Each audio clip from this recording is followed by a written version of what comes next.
Bismillahirrahmanirrahim. Assalamualaikum warahmatullahi wabarakatuh.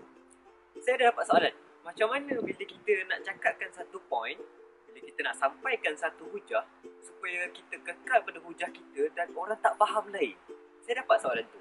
Jadi menarik untuk kali ini, episod kali ini insyaAllah kita bercerita pasal ni. Untuk sesi kali ini, kita nak bagikan pada 3 point. Point yang pertama adalah tahu mana satu akar, mana satu bunga. Dan yang point yang kedua adalah ilmu itu mengalir. Dan poin yang ketiga adalah tanggungjawab. Kita bertanggungjawab dengan apa yang kita cakap. Kita lihat poin yang pertama, iaitu tahu mana akar, tahu mana satu bunga. Dalam setiap hujah kita, dia ada akar, dia ada bunga. Dia ada foundation, dia ada example. Dia ada must know, dia ada good to know. Tahu antara dua ni. Maksudnya, bila kita bercakap dekat depan, kita tahu apa essence kepada top tersebut. Example tu tak apa. Benda-benda tambahan tak apa. Untuk asasnya, kita perlu tahu. Sebab once kita dah cakap asas, example akan datang dengan sendirinya.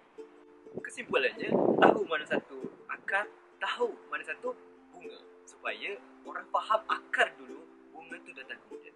Kita pergi poin yang kedua. Poin yang kedua adalah mengalir. Kerana ilmu itu seperti air, ianya mengalir. Knowledge is like water, it flows. Jadi susun kita punya hujah agar orang faham aliran tersebut. Dan kita perlu rancang bagaimana ilmu yang kita nak sampaikan daripada kepala kita untuk masuk ke hati audiens yang mendengar tersebut. Boleh? Kita pergi poin yang ketiga. Poin yang ketiga adalah mengenai tanggungjawab. Kita bertanggungjawab dengan apa saja yang kita buat. Tanggungjawab dalam BI maksudnya response. Response is ability to respond responsibly.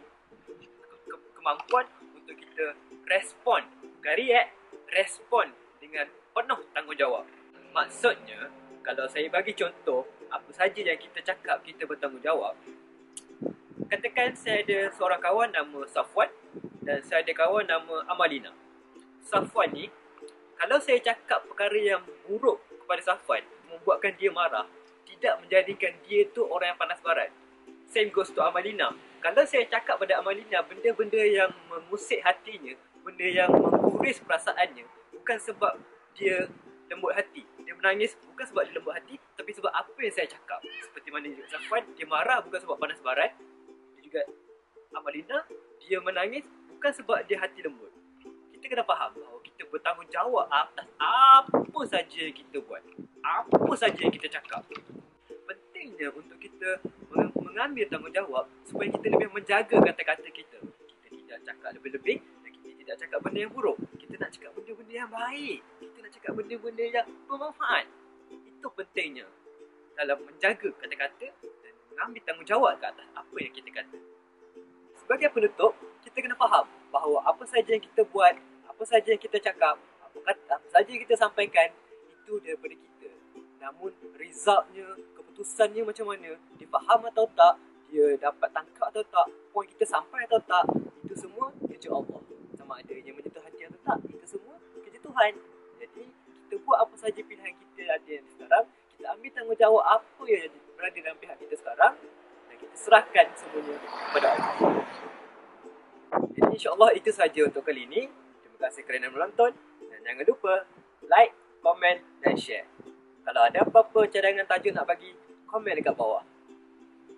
Bagi yang terlepas episod sebelum ni, boleh lihat di sini episod sebelum ni dan juga di sini. InsyaAllah boleh klik mana-mana yang berminat. Silakan klik. Sejuk. Okay, bye. Assalamualaikum. Peace.